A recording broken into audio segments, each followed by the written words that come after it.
Hello বন্ধুরা, আজকে আমরা এই ক্লাসটির মধ্যে ইতিহাস থেকে কয়েকটি গুরুত্বপূর্ণ প্রশ্ন উত্তর আলোচনা করব। তোমাদের যে সমস্ত আপকামিং এক্সামগুলি রয়েছে, আশা করি এখান থেকে একটি বা দুটি প্রশ্ন অবশ্যই আসবে। তোমরা সবাই ভিডিওটি শেষ পর্যন্ত দেখো।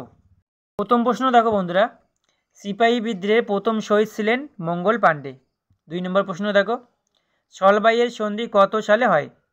সলবাইয়ের সন্ধি 1782 সালে হয়েছিল। 3 নম্বর প্রশ্ন, জাতীয় কংগ্রেসে প্রতিষ্ঠার সময় ভাইসরয় কে ছিলেন?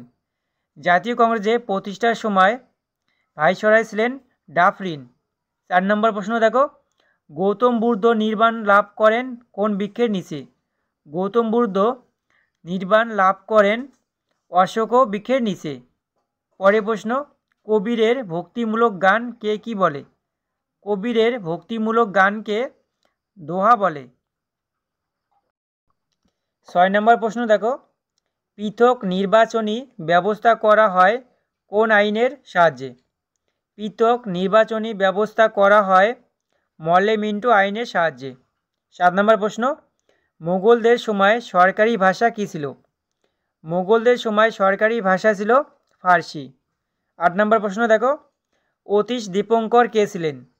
অতীশ দীপঙ্কর ছিলেন বৌদ্ধ পণ্ডিত। 9 নম্বর প্রশ্ন দেখো, জামা মসজিদ কে নির্মাণ করেন? জামা মসজিদ কে নির্মাণ করেন? উত্তর, শাহজাহান। 10 নম্বর প্রশ্ন, সঞ্জীবনী পত্রিকার সম্পাদক কে ছিলেন? সঞ্জীবনী পত্রিকার সম্পাদক ছিলেন কৃষ্ণকুমার মিত্র। পরের প্রশ্ন দেখো, মুঘল সাম্রাজ্যের পতনের জন্য কে দায়ী? মুঘল সাম্রাজ্যের পতনের জন্য দায়ী ছিলেন ঔরঙ্গজেব। কার রাজসভায় অষ্টপ্রধান ছিলেন? শিবাজী রাজসভায় অষ্টপ্রধান ছিলেন শিবাজী। 13 নম্বর প্রশ্ন দেখো, স্যার টমাস রো কার আমলে ভারতে আসেন? স্যার টমাস রো জাহাঙ্গীরের আমলে ভারতে এসেছিলেন। মালিক কাফুর কে ছিলেন? মালিক কাফুর ছিলেন আলাউদ্দিন খলজির সেনাপতি। 15 নম্বর প্রশ্ন দেখো, বিজয়নগর এর প্রতিষ্ঠাতা কে?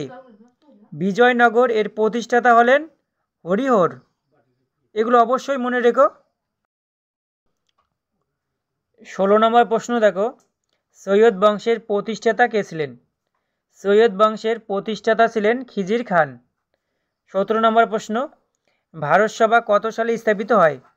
ভারতসভা 1876 সালে স্থাপিত হয়েছিল। আলিপুর বোমা মামলার প্রধান আসামি কে ছিলেন? আলিপুর বোমা মামলার প্রধান আসামি ছিলেন অরবিন্দু ঘোষ। সন্ধ্যা পত্রিকার সম্পাদক কে ছিলেন? সন্ধ্যা পত্রিকার সম্পাদক ছিলেন ব্রহ্মবান্ধব উপপাধ্যায়। বক্সারের যুদ্ধ কত সালে হয়? বক্সারের যুদ্ধ 1764 সালে হয়েছিল। 21 নম্বর প্রশ্ন দেখো, গদর পার্টি প্রতিষ্ঠা করেন লালা হরদয়াল। 22 নম্বর প্রশ্ন, সাইমন কমিশন কত সালে ভারতে আসে? সাইমন কমিশন 1928 সালে ভারতে এসেছিল। 23 নম্বর প্রশ্ন, গান্ধী বুড়ি কাকে বলা হয়? মাতঙ্গিনী হাজরাকে গান্ধী বুড়ি বলা হয়। 24 নম্বর প্রশ্ন, ভারত ছাড়ো আন্দোলনের সূচনা কে করেন? ভারত ছাড়ো আন্দোলনের সূচনা করেন গান্ধীজি। ভারতের শেষ ভাইসরয় কে ছিলেন? ভারতের শেষ ভাইসরয় ছিলেন লর্ড মাউন্টব্যাটেন। নৌবিদ্রোহ কত সালে হয়? নৌবিদ্রোহ 1946 সালে হয়েছিল। 27 নম্বর প্রশ্ন, কুনিক উপাধি কে গ্রহণ করেন? কুনিক উপাধি গ্রহণ করেছিলেন অজাতশত্রু। হর্ষঙ্ক বংশের প্রতিষ্ঠাতা কে ছিলেন? হর্ষঙ্ক বংশের প্রতিষ্ঠাতা ছিলেন বিম্বিসার। 29 নম্বর প্রশ্ন দেখো, ফরওয়ার্ড ব্লক কে গঠন করেন? ফরওয়ার্ড ব্লক গঠন করেছিলেন সুভাষচন্দ্র বসু। গান্ধী আরউইন চুক্তি কত সালে হয়? গান্ধী আরউইন চুক্তি হয়েছিল 1931 সালে। বিক্রমশীল উপাধি কে গ্রহণ করেন? বিক্রমশীল উপাধি গ্রহণ করেছিলেন ধর্মপাল। 32 নম্বর প্রশ্ন, প্রিয়দর্শিকা কে লেখেন? প্রিয়দর্শিকা লিখেছিলেন হর্ষবর্ধন। শিলাদিত্য উপাধি কে গ্রহণ করেন? শিলাদিত্য উপাধি গ্রহণ করেছিলেন হর্ষবর্ধন। 34 নম্বর প্রশ্ন, কালিদাস কার সভাকবি ছিলেন? কালিদাস দ্বিতীয় চন্দ্রগুপ্তের সভাকবি ছিলেন। 35 নম্বর প্রশ্ন, মেঘদূত এর রচয়িতা কে? মেঘদূত এর রচয়িতা হলেন কালিদাস। পল্লব বংশের শ্রেষ্ঠ রাজা কে ছিলেন?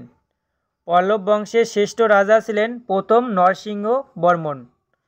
37 নম্বর প্রশ্ন দেখো, গুপ্তাব্দের প্রচলন কবে হয়? গুপ্তাব্দের প্রচলন হয় 320 সালে। কনিষ্কের সভাকবি কে ছিলেন? কনিষ্কের সভাকবি ছিলেন অশ্ব ঘোষ। সাতবাহন বংশের প্রতিষ্ঠাতা কে ছিলেন? সাতবাহন বংশের প্রতিষ্ঠাতা ছিলেন শ্রীমুখ। 40 নম্বর প্রশ্ন দেখো, কে বিক্রমাদিত্য উপাধি গ্রহণ করেন? উত্তর, দ্বিতীয় চন্দ্রগুপ্ত। বন্ধুরা, ভিডিওটি যদি ভালো লেগে থাকে অবশ্যই লাইক করো, বন্ধুদের সঙ্গে শেয়ার করো।